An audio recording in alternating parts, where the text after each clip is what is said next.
Bruce Willis cries like a bitch in the first Die Hard. Yeah, but like, pretty feminine. Good point. Fine. Right, but actually, that's not. Think about it though. No. But that's not the measure of manliness. No. I'm thinking on the longer time scale, right? Clint Eastwood never cried. He barely even showed emotion in his films. Yeah. When you get to Die Hard is when you start to get to the point where action heroes, the male action heroes, still very manly, still able to kick ass and take names, but they start to show more emotion than they used to. Right. So it's the transitionary period.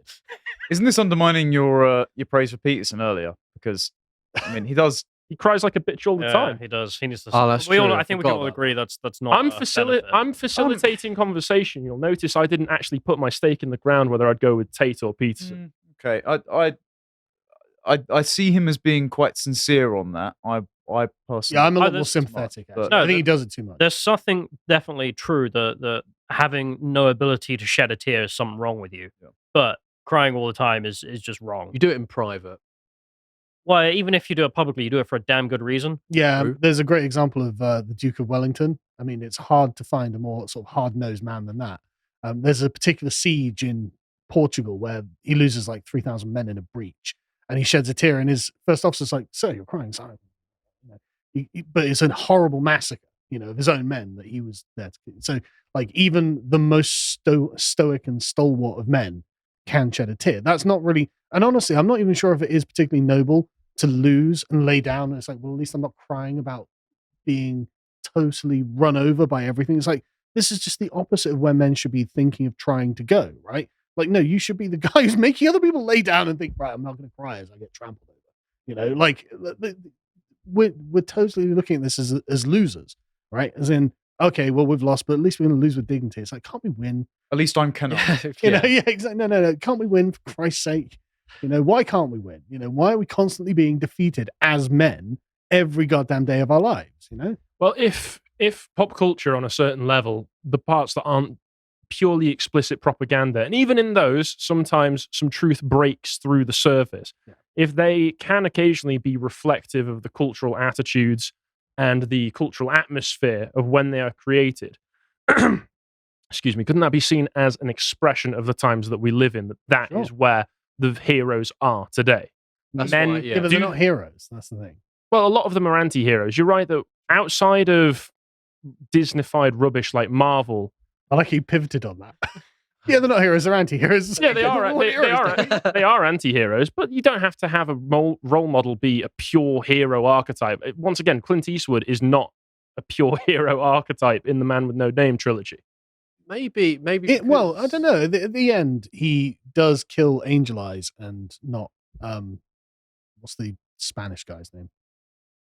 He's just the ugly one.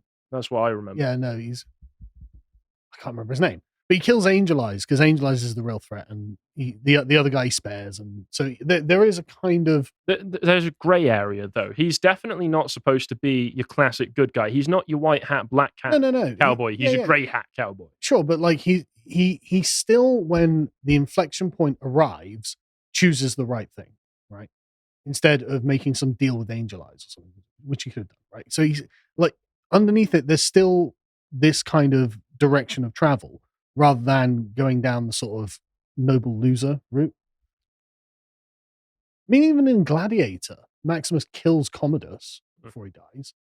But you've got to have your victory, and if you don't have right, he gets them to do Marcus Aurelius's wishes. Just pass that and dies. Exactly. I've not seeing as it seems that you're basing this off of the Ryan Gosling archetype, as it's become. Well, this is what you guys presented me. In having not watched Drive, does his character lose or win in that film? He wins in a way. In a way, I don't think so. Yeah. It's left ambiguous in the same way of Blade Runner 2049 is left. Well, Blade Runner 2049 is not left ambiguous, but he does get shot in the stomach and drives off into the dark, into the sunset to keep the wife safe. So it seems that he accomplishes his goal. The mission is fulfilled. Yeah, but he still personally loses in that he can't keep fulfilling missions. You make it such a good point when you say that nobody really wins in your examples. Yeah. So I've got the example I'm going to use, and I'm hoping this is going to be a synthesis. Although I have realized that it only really applies to fatherhood, so it doesn't really work for like your early 20s, I suppose. and I put it in Studio One. It's Joel from The Last of Us 1. Now, Okay. Yeah, to address the elephant in the room, Okay. The Last of Us 2, I'm going to do the same thing I do we're with going to ignore. Breaking Bad, which is that's fan fiction. We don't need to care about it. Yes, it is. Instead, That's a good one, actually. we're going to use Joel. And Okay, for so someone's going to have to explain. people who don't know, so The Last of Us is usually referred to as like a zombie game or something like that. But Andrew Clavin did it. It's a dad game. Yeah, Andrew Clavin will agree with me on this, that no, the video game is actually a story about fatherhood, because Joel starts off as a father, regular American, and then as the zombie apocalypse breaks out, his daughter there gets killed by a soldier, and then he becomes a grizzled, unhappy fella trying to live through the apocalypse. And then he's tasked with transporting this young girl called Ellie halfway across the country, essentially. And the entire journey is him rekindling his role as a father and appreciating what it means to be a father. And there's even some elements to it where I was thinking you could make an argument the other way. So at one point, he ends up falling and has a massive spike go through him. So there's a small period where she's got to kind of take care of him. Yeah. But that's a great message in terms of just That's families. fantastic. Because once you get older, that is going to happen to you. You can be as muscly as you want. And then there's the ending, which is, I don't know, where there might be some criticism. So what happens for you, Carl, is that she's got an immunity to the virus. Right. So that's why the mission was what it was. They get to the hospital where this guy's going to cut her up and then she's going to die, but hopefully they'll make a vaccine. And he just decides, no, and gets his gun and kills everyone to get to her and then gets her out.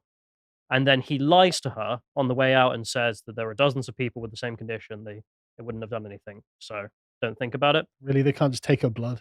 No. There's a lot. Such a good point. Like, Well, really, there's- no, we have to dismember you. Sorry. No, There's a lot. there is a Such game a good reason, point. which is cordyceps. The infection goes around your brain because the idea is that it's a real thing in real life for insects. It kills them by controlling their minds. Zombie ant fungus. So you had to cut open her brain to get access to the Juicy brain material in there. well, to the cordyceps. This was written by a zombie, wasn't it? It's made by cordyceps is fungus, so they need to get access to the fungus. But I think that's probably a really good role model. Yeah, because that's very good. I can't think of Very a good. criticism in terms of being a good father. No, in fact, there's on the fire. I mean, he doomed the for human those, race, didn't he? No, he did not. For those who support the Firefly argument, Firefly throughout the entire game are shown to be an incredibly incompetent organization. Every single scientific facility that you find that they've left behind has been destroyed because of the utter incompetence of one of their own scientists. Like one you come across, they have a monkey that's infected with cordyceps that they're keeping in a cage. And I think they've finished all of their research with it. And they're like, oh, okay, we need to kill it. And one retard leaves behind a tape recorder of himself going like, I feel so bad. He's been so helpful to us. So I'm not going to kill him. I'm going to let him out and let him roam free. And what happens? He gets bit by the monkey, turns into a zombie, and everybody dies. So this when they find Joel and Ellie, the first thing that they do is they try and shoot Joel, despite the fact they have no context for what's going on. They just see him. They're just retards. They're utter incompetent buffoons. And they just think, instead of doing some preliminary research and finding out what's going on, why she's properly immune or anything, we're just going to cut her brain open and hope that we can create some kind of vaccine or cure for this.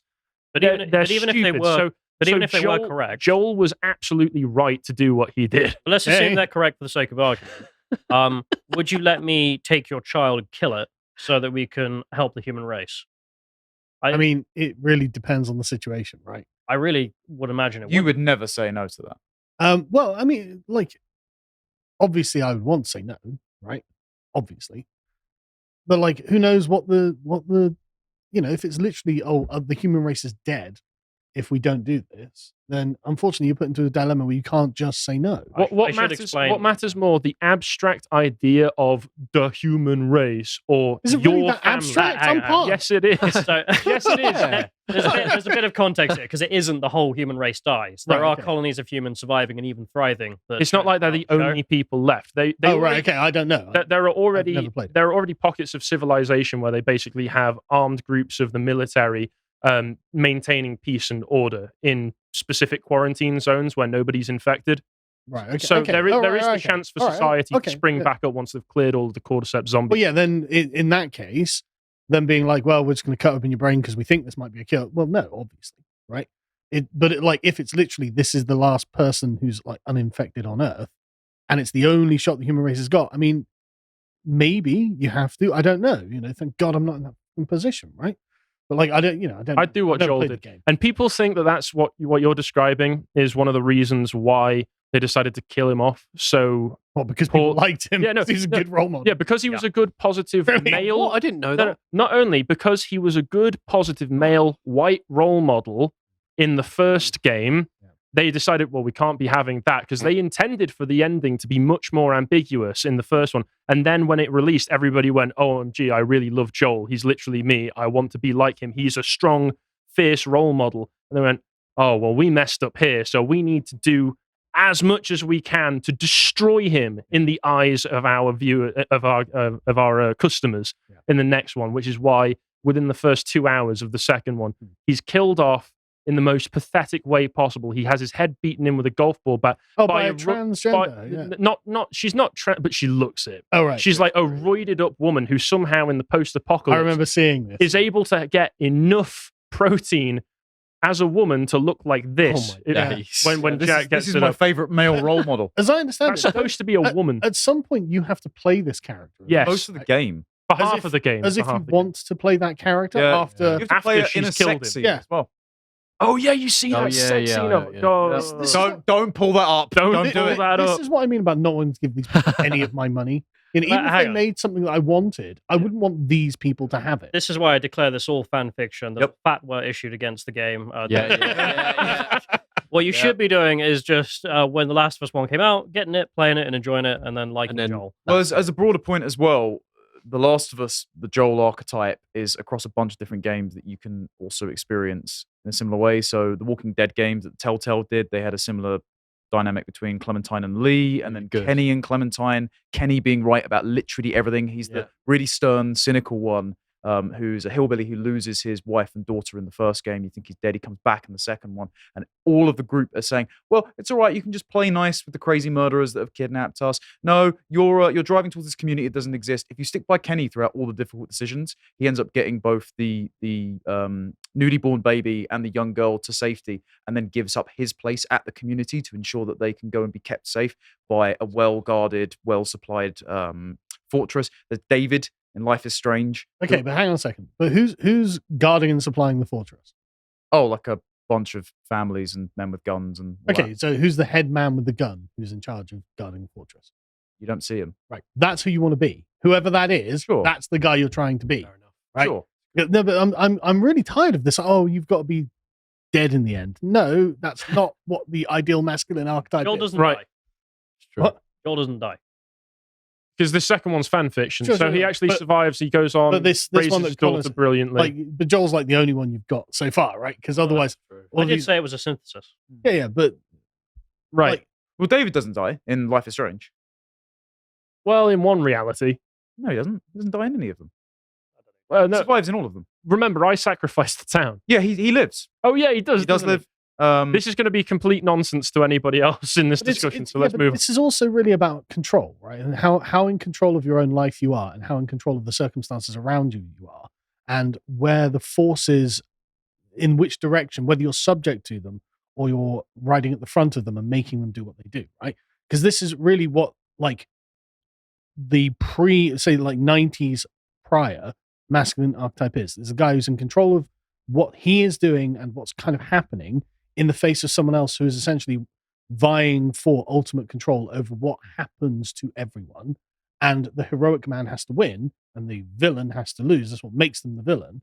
And none of these things that you're talking about, these guys are all at the whim of some greater force, and they're all just getting buffeted around. They're desperately trying to survive. And, oh, he does the right thing and then dies, or does the right thing, and, but it's like, this is not what, like, the ideal masculine archetype really is.